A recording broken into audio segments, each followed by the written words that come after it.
Hi, I'm Megan Norman. I'm a Minneapolis newborn and family photographer, a mom of three, and I know firsthand how overwhelming the internet gets at 2 a.m. when you're a mom and you just need a straight answer.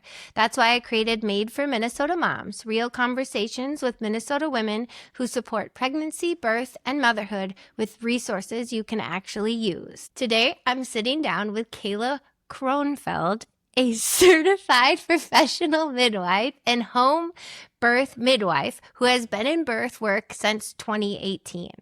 She trained as a doula, completed her midwifery education at the Midwives College of Utah, and she just started her own practice, Meadowlark Midwifery.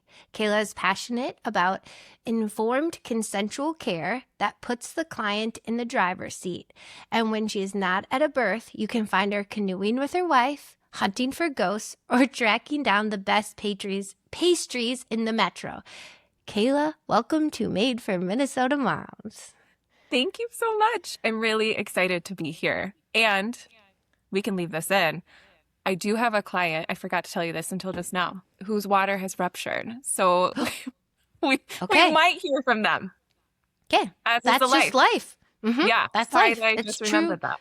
True life. No, you're good. Well, I struggled with the intro today. Plus, my other dog was in the room and made some noise. So, whew, it took a lot longer than it normally did. But this is great. Okay. As I was reading your bio, I found it super interesting. So, you started off as a middle school teacher and a birth doula, and then transferred into the midwifery space. So, tell me, how did that happen?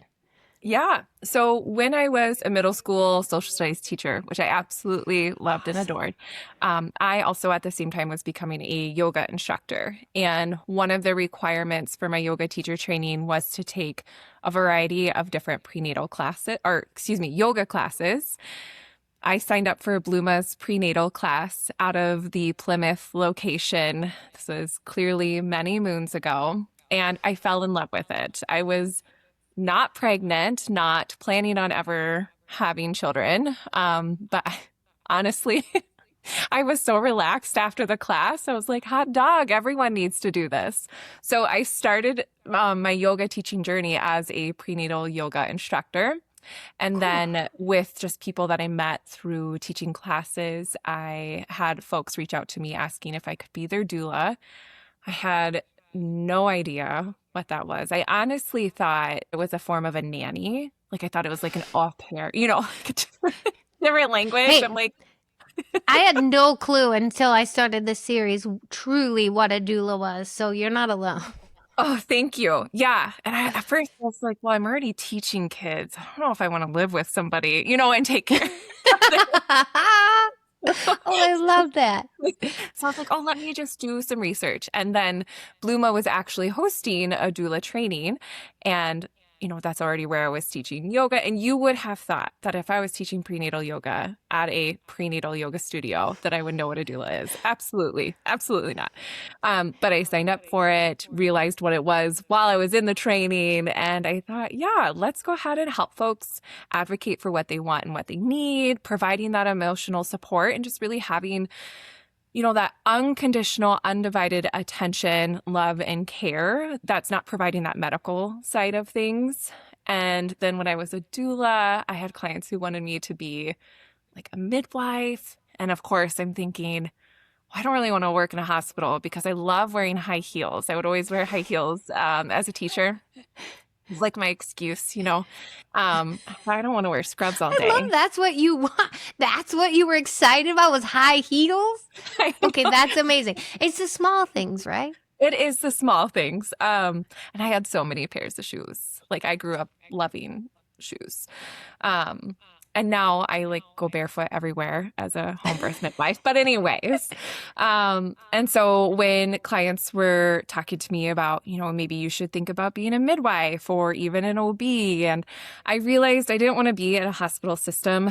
I wanted to provide more, intimate care, I think is the right word, really get to know people. So that's the really long story into becoming a a midwife is, starting as the school teacher, wanting to teach or yoga in general, leading to prenatal yoga, becoming a doula. And then, with me having different experiences as a doula with births in different settings, really leaning into wanting to be a home birth midwife and finding a program that worked financially as well as with, you know, the access that I needed something to be online because I still needed an income. I was not married. I did not have a partner. I was working at a charter school, making less than minimum Yeah. wage. So it was a long journey.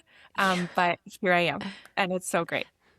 That's awesome. And I want to tell us, what is a midwife and what exactly is your role? And based off of the schooling that you did, why did you choose to go that route? Ooh, good question. So a midwife is a legit provider. I am a health care provider. I get healthcare discounts. So when I go to like Pet Supplies Plus, I am a legit provider and I get that 10% Wow. off my dog's food. Use Thank that. you. Yeah. Oh, yeah, you betcha. And so what a midwife does is they provide preconception, prenatal, birth, and postpartum care. Some midwives will choose to provide care for well person too. So maybe you're not pregnant, maybe you're menopausal, maybe you're perimenopause. Shout out to my perimenopause folks. It's a fun group to be in, let me tell you. Uh, is it hot You don't here know or is it what's just going to me? happen. Yeah. Yeah. And then let's see. Some midwives, such as like certified nurse midwives, they can provide, pharmaceutical support. So they can provide birth control. They can, help get folks connected, mental health supports, things like that. The type of Awesome. midwife I am, I don't provide pharmaceuticals. That's not something that's allowed with my licensure here in the state of Minnesota. If we were out east in like Washington and Oregon, I could. But I Wow. have connections with nurse midwives here in the state of Minnesota, so we can get people the things that they need. But I predominantly provide preconception counseling, talking to folks about, what are the challenges you have with becoming pregnant or maintaining a pregnancy, doing labs, doing education, mental health support, and then gathering resources so that they do feel supported. Connecting them with other providers who might do IVF or IUIs as well. I provide prenatal care, the same kind that you would find in a hospital system, except I provide it at my office or even in clients' home should they want all their care in their home. Cool. Yeah, it's super fun. Yeah. My prenatals are about an hour long, if not longer. I can talk to a brick wall, and with my education background, I love talking about all the options that people have and, these milestones that they're reaching in their pregnancy. So it tends to be a little bit longer than an hour, But but it's nice. It's the same thing that I feel like it's like a overarching theme for most of these like interviews is knowledge is power, treating you as a whole. Like all of those things are so important and it's not just like in and out. So to really understand where you are and what's coming next. I mean, that has to feel like a really great confidence boost as a woman, especially when you're like a first time mom, really oh, understanding what's going on with your body and what's coming next. exactly. Oh, yeah. And I love to talk about those things that are coming up ahead of time. Anything from milestones or common occurrences in pregnancy to labs and testing that's recommended, Yes. talking about those options, talking about, hey, that's going to happen in maybe 8 weeks. Here are things that you could consider if you even want to do the labs or the testing. What questions do you have? Here's information for you to read up on in the next 4 to 6 weeks and come to your next visit with these questions that you have so we can discuss them so that you feel good about the choice that you're making. In addition to that, the birth, I come to people's homes when they're ready for me. Is And it mainly in home births? Is that really like your cup of tea is to be in home?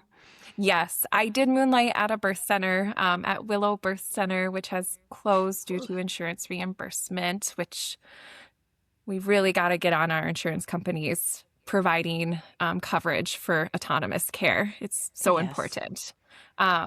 But I loved being at the birth center, but home is definitely my niche. It is where Okay. people feel safest. They feel calm. They have access to all that they want and they need. Less risk of introduction of germs or viruses because they are in their own Interesting. space. Yeah. Yep. Okay. Yeah. So I that's a would have huge. never thought about that. Oh, yeah. There's this really, really great clip from one of Jim Gaffigan's stand-ups where he said that his wife had all their babies at home because they believe in witchcraft. He goes on to say about how, why would my wife put a robe on that someone died in yesterday? And Oh, so, snap. yeah. I didn't even think about that. Oh, yeah. Oh, no. Clearly those robes are sanitized and everything, but it is Yes. something, myself, I was born in a hospital and I ended up getting a staph infection, from a hospital provider, and needed to Interesting. be in the NICU. Yeah. So my Okay, mom, never thought about any of this. yeah, Wow. yeah. Okay. hmm Yeah, because I was fine the first 16 hours. And then all of a sudden, I think, don't quote me on that. You can delete that. I was fine for the first couple of days. And then I started to acquire something. And it ended up Okay. being a staph infection, which to all my haters out there, they're probably like, of course, that makes so much sense. But I just never thought about, I just figured the hospital would be more sanitary than my house. I never really thought about that. So that's really interesting. I mean, and then just to have your own creature comforts is, amazing. So then do you bring stuff in for the whole, like for births, or is it really like, because I also am really intrigued, I guess, about like what's a water birth, like doing Oh, that at home. Like, how does that work? yeah. And what are the So benefits of that? Oh, well, hydrotherapy is one of the best forms of comfort. Evidence has supported that time and time again. And we also know that when babies are born into water, they don't take that first breath. While they are under, they have not released that protein in their lungs that have started to close off the foraminal valley, or the other one that's the umbilicus ductus that I always forget what it's called. So when they are born into that water, it's not this extreme shock of, oh my goodness, bright lights, cold air. It's a very gentle introduction into the world. There are, of course, limitations to water birth, right? So one thing that I require is a full STI panel. That doesn't necessarily keep someone from having a water birth. It tells me the type of PPE that I need to provide to protect myself and then the client and the baby. We want the water to be at a specific temperature because too hot of water rather can increase baby's heart rate and stress them out. And so we want to make sure that we're keeping baby in a Cool. comfortable level that way. We also want it to be warm enough so it's not too cold for baby once they are born. It's just such a great place to labor. I have tons of clients that choose to labor in the water for that hydrotherapy, for that pressure shift that allows those waves or those contractions to feel more manageable. And then they want to come out and have their baby on land. Totally fine. Uh, I love it. yeah. That's so Um, cool. Do you bring the tub along, or is it in their bathtub, or how does that work? Yes. I provide a tub for them and all the tub supplies. Some people have really nice bathtubs where I just say, your tub is much nicer than my little blow up tub. Why don't we just do it here? And it's your own microbiome, it's your own germs. There's nothing in there that's going to be different to your body or to baby's body either. So, of course, like if the dog was just in there and you gave the dog a bath, please clean your Yes. tub. But I do tell people that the tub that I bring is sterile because the outside is clean, but there's a sterile liner, and that allows us to keep that Oh, tub safe. So it's a yeah. disposable liner that each person gets one. So no one shares. Yeah. You don't want to That's share a that. boundary. Yeah. That Would not allow 100%. it. Yeah. Yeah, that's That's something. so cool. Do a lot of your moms do water births? Yeah, I haven't done any personal statistics. I know the practice that I have been with, I can't remember our statistics right off my head. I know that it's in the 80s, that about That's so 80%. cool. Yeah, yeah. So that's pretty awesome. That's really Um, cool. yeah, I love water, but I also love land birth too. Land birth, there's something really magical about that. there's this saying, born in the space that you were created. And That's beautiful. like, isn't that beautiful? Now, That is not all really babies are beautiful. created in beds, right? Like that. It's true. Some of us were created in the backseat of a car. So like, Get more creative. yeah. I love that. I love that. So I'm sure many people wonder if a home birth is safe, but you just debunked that right there. Yes, it's safe. I mean, heaven forbid complications happen because they happen, right? Baby and body decide how it's going to go, no, despite what we do, right? So how does that work? Like if you need to make a plan, or actually I learned recently, do you make preferences so that you know? I know. Doesn't that sound better than plan? I liked that reframe. Yeah. Do you have preferences on that, or how does that work? Yes. So it is required in order to be a licensed midwife here in the state of Minnesota that each client you have what's called a medical consultation plan. And you actually have to upload that to your licensure application every renewal period. So the state makes sure that midwives are not only have that they are updating it and that they are offering it to all of their clients. And so on that medical consultation plan, every midwife's is a little bit different, but I have folks identify either a current hospital or provider that they have established care with. Maybe this is a primary care provider that can deliver babies, or this is an OB that they had care with in the past, whatever it might be, just someone that they might have established care with. Could even just be like your family doc. I have them identify a pediatrician that either current children are going to or a pediatrician that they are wanting to explore. Truthfully, pediatricians are, I feel like it's the same as home birth midwives. People are wanting to interview them. People are wanting to figure out, do you support unvaccinated? Do you offer vaccines? Circumcision is another, thing that comes up too. Just it's wanting to find a pediatrician that aligns with how they live their life and their values. We're more informed to really understand that we can ask more questions and not like this is a pediatrician and I'm just going to go with a pediatrician. Now you realize I can ask a lot of questions and I can have preferences. Exactly. And that's something that I talk to all my families about throughout their prenatal care too, is, pediatrician, tell me what your ideal pediatrician looks like. How do you live your life? What do you want access to? What do you not want access to? What would feel good to you? And then in addition to peds on that medical consultation plan, I have folks identify their nearest hospital. So if there is a true emergency and we need to get there quickly, and then who is in network for all these other hospitals. My current medical consultation plan is broken up into all the different metro areas. So I've got Western burbs, Eastern burbs, Southwestern burbs, Southeastern burbs, in Minneapolis, in St. Paul, north, south, so that folks can identify in all those areas. There are some times where hospitals are on divert, and being a home birth midwife, I bill to folks as out of network benefits if they are paying with formal insurance at all.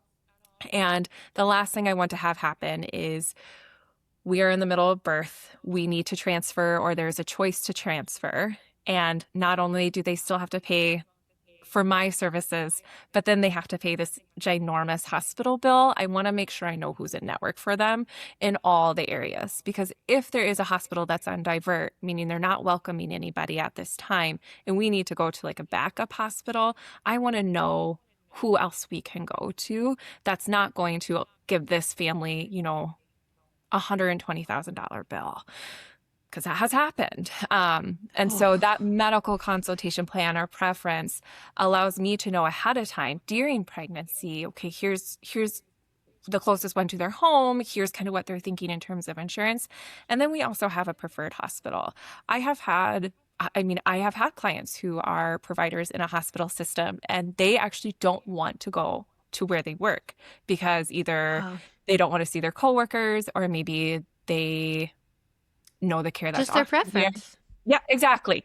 Just their preference. And so it's good to know that even if this is the closest hospital, if it's not an emergency, I'd like to go elsewhere. it's great to know that ahead of time. Yeah. Wow, look at you. I mean, I guess you have to be really prepared, but you really thought about everything. And Mhm. again, that's why people choose you, because you know exactly how it works. You have seen many, many, many different births, kind of all the different outcomes, and you just know the questions to ask, what to know ahead of time. I mean, that's really cool. Yeah. Oh, wow. Okay, so tell me more about postpartum care and like, do you help with newborn care? I've talked to all the different types of birth doulas. I've talked to a few different postpartum doulas, and I've talked to Dr. Haggerty. I think she sees them after in the postpartum care, but it sounds like you're seeing from the very beginning all the way into postpartum and even beyond. Yes. So every midwife is different. Every midwife practice is different. I like to see families on day one or like day 1 or 2 postpartum. I always tell a family, if you have your baby at 2 a.m., I'm not coming to your home at 2 a.m. the next day. It's just like, no one needs that. So I like to see families on day 1 or 2, and then again at 3 days postpartum. And then I also like to see them at 1 week. Those 3 visits happen in their home. And then a 2 week and a 6 week visit will happen in my office.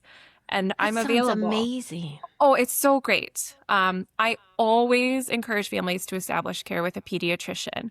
I am trained and am comfortable with, normal newborns, but I'm going to be honest with you. Newborns are wild. Like there are things that come up where it makes me go, I don't even know what that is. Is that a Cheerio that is just smudged on them? Or is, like, what is that Yes. thing? So So you even though, stay in your lane. You know what your like expertise is, but you're not afraid to recommend that they see their pediatrician or whoever they need. exactly, because there are some things that have come up where I've even called a pediatrician afterwards and I said, "You're telling me that's normal? That is a normal occurring thing?" And they're like, "Oh, yeah." Okay. See? Learn something new all the time, right? Yes, exactly. And then for folks who are established in my care, if they want to come back for a PAP, they are welcome to. It can get, a little tricky with insurance. We want to make sure that we are abiding with what's within our scope and then honoring insurance systems too. So some insurance providers will not pay for a PAP that is necessarily done in my care. So that can be done with someone's primary that is associated with a clinic. Otherwise, for those who are established, I can provide those well person cares. I know that there are a lot of us midwives that are working on allowing us to provide menopausal care for teens, things like that. That's just not something that's allowed in our scope just Okay. yet. So, but I definitely welcome families to come back into my care if things pop up that are within my scope.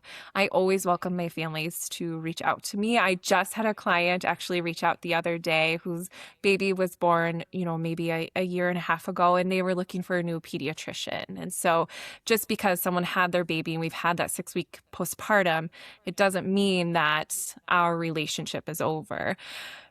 I have a lot of dear friends of mine that were past clients, and my rule is that you cannot be a client of mine in order for us to have that friendship. And um, I think she'll be okay that I share this. I won't share names, but I have a very lovely client of mine who gave birth a year ago, and we agreed to meet up in the summer.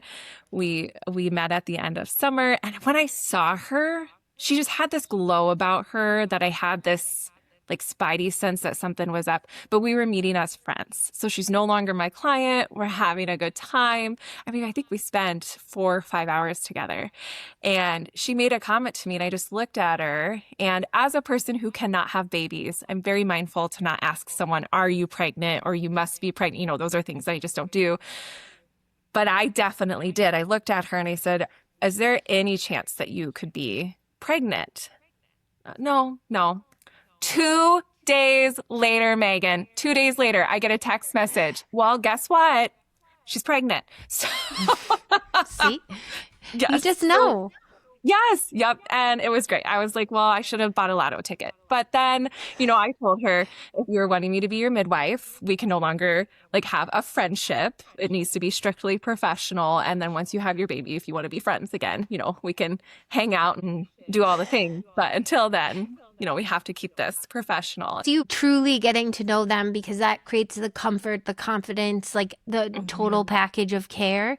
And so, yeah, I mean, I think that would be hard, but you also have to, draw the boundary on it. But I think it's cool that you get to be friends after, because I will say, when you get to know them, like that's how I feel like even my business. It's like I really get to know them. I know their names, what the kids are into, like all of the things. And so it's hard not to want to be all of my clients' friends. It is. And I'm going to speak for you. We get to witness life changing, right? Like we get to see, I mean, you doing the photography that you do, even if you're not at the birth, you see this family that you saw a year ago that didn't have this new baby in their life. And now all of a sudden they do. I mean, you are witnessing life.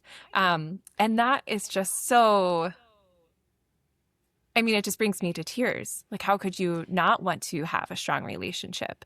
And I will say that I am not the midwife for everybody. Some people want a midwife that is going to hold a firmer boundary or isn't going to necessarily want to build a relationship. And I applaud that.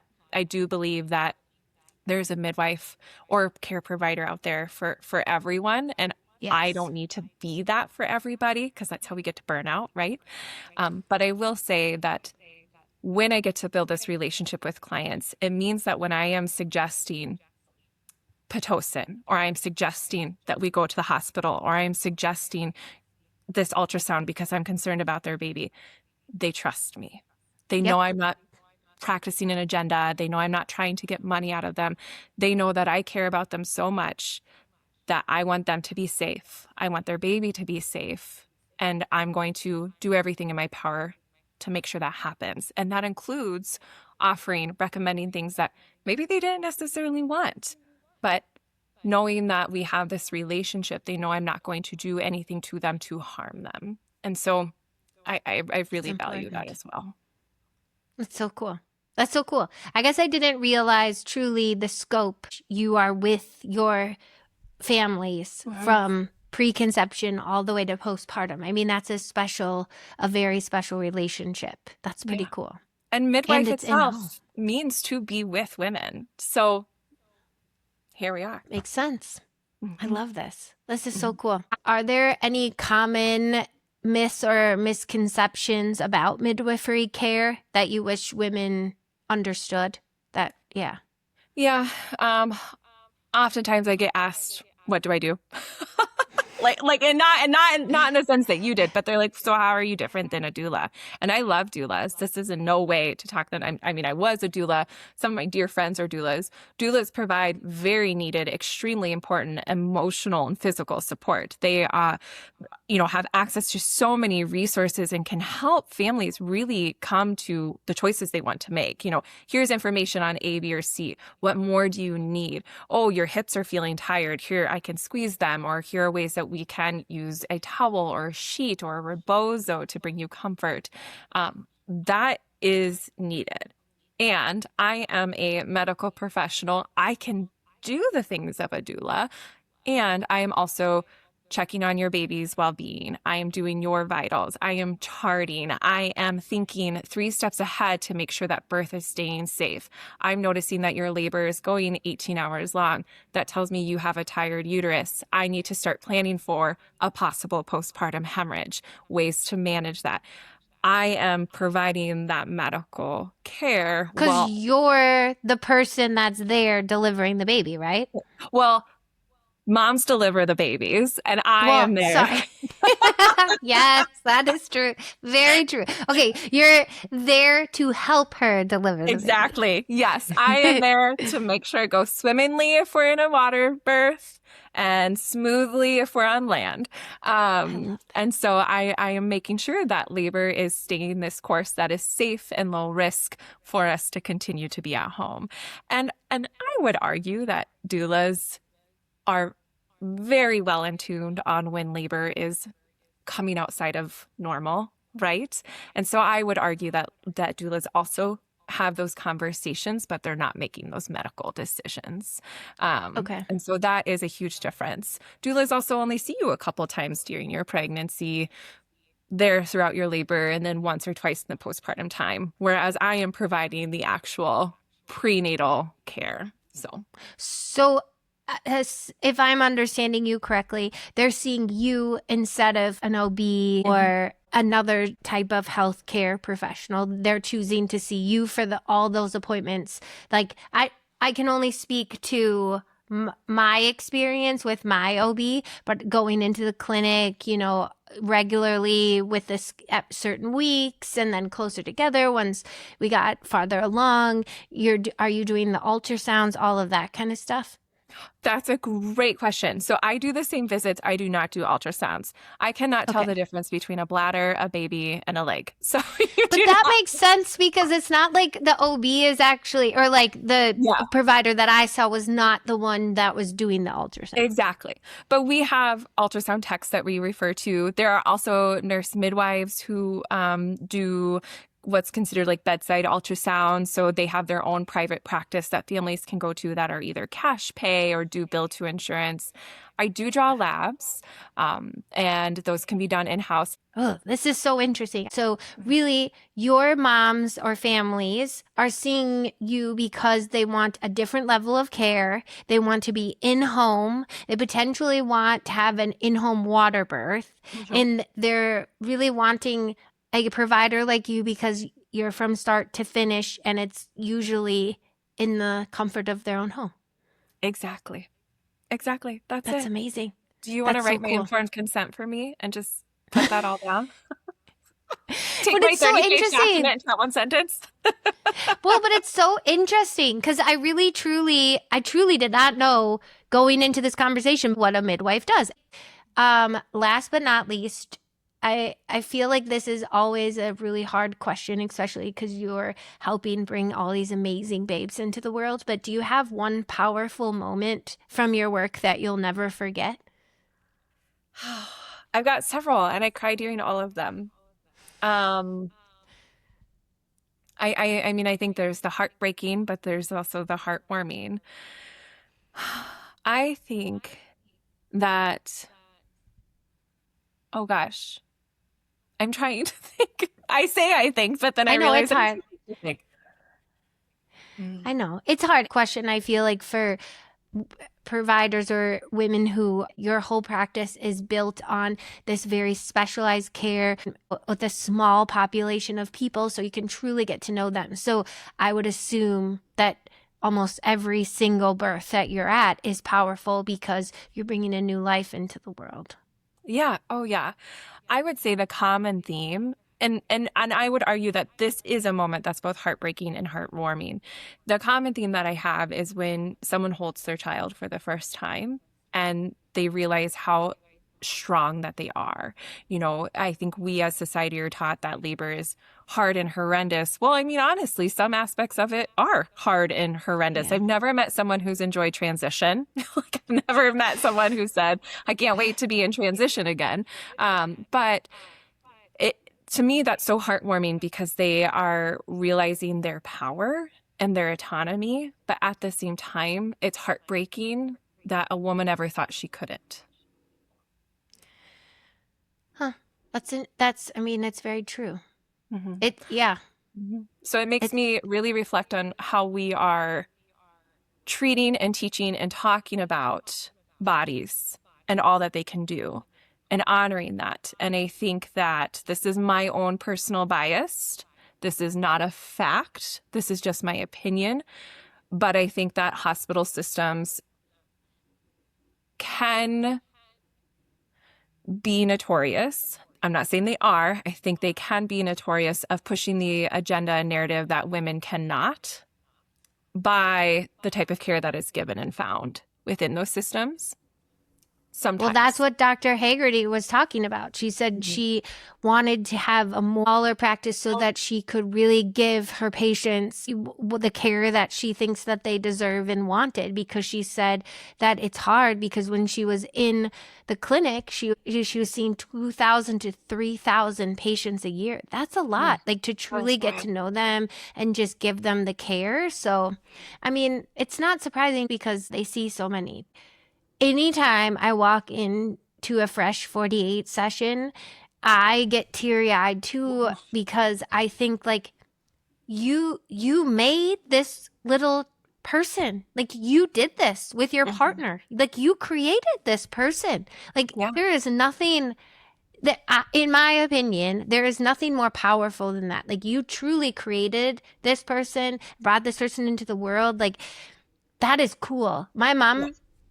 actually framed one of the pictures that my husband took when my oldest, like for when she came out, like when I'm laying there after my C-section. And at first I was like, oh, why do you have that out here? And then I was like, it's pretty cool actually. Like it, It's it transports me right back to that moment of being like, wow, like exactly what you said. Like, wow, I did this. I did yeah. this.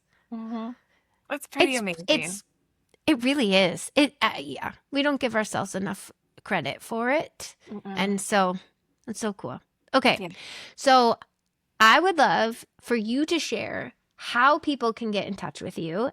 Yes. So the best way to get in touch with me is my email address. It's Kayla at meadowlarkmidwifery.com. And I don't know how to use Instagram, but I do have an Instagram page. That's okay. That's There's okay. Yeah, there's nothing posted on there. And my partner actually shared with me, like, you probably should post something so no one thinks you're a bot. So I went into Instagram and there's this really wonderful human called the Black Forager, and she goes around and talks about different plants. So I'm also in school to become a registered herbalist at this Cool. right now. So that's a side. Oh yeah, I don't even know if you knew that, Megan. No, I Surprise! didn't. I'm back in school for the third time. But That's anyways, cool. Okay. Let's do the real life rescue kit really fast. okay, yes. So, what is your go to takeout spot when dinner's just not happening? Zen ramen. It's in Maplewood. You need to go. It is delicious. Okay. Love Zen ramen. Okay. All right. I will link it. What is your go-to kid outing that feels worth it?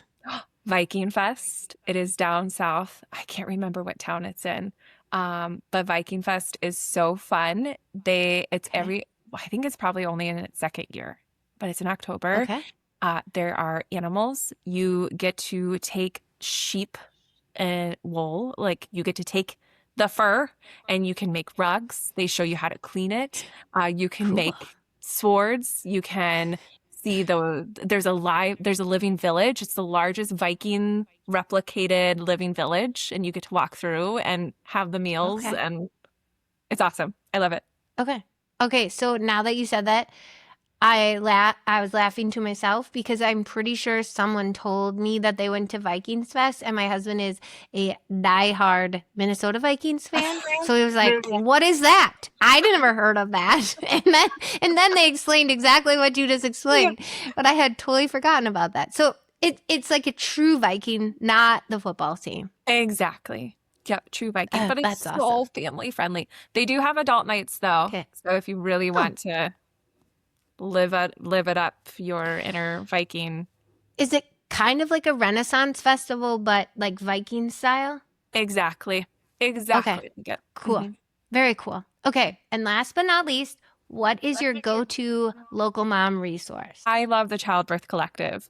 Okay. Doulas, chiros, physical therapist, mental health support, pelvic floor therapist, one stop shop. It is local. The work that they do for our community is just, there are no words. It's absolutely brilliant. I love them so much. And they provide free topic nights. They advertise for other people. Like, here's some childbirth educators, here's some doulas. They have panels. If you want to learn more about Awesome. doulas, learn more about midwives. Ah, they're just so fabulous. I love them. Okay. I'll link that because we all need that because we all found out I didn't really know what a midwife was until I talked to Kayla. You're so Thank cool. you for setting me straight. This was awesome. Thank you.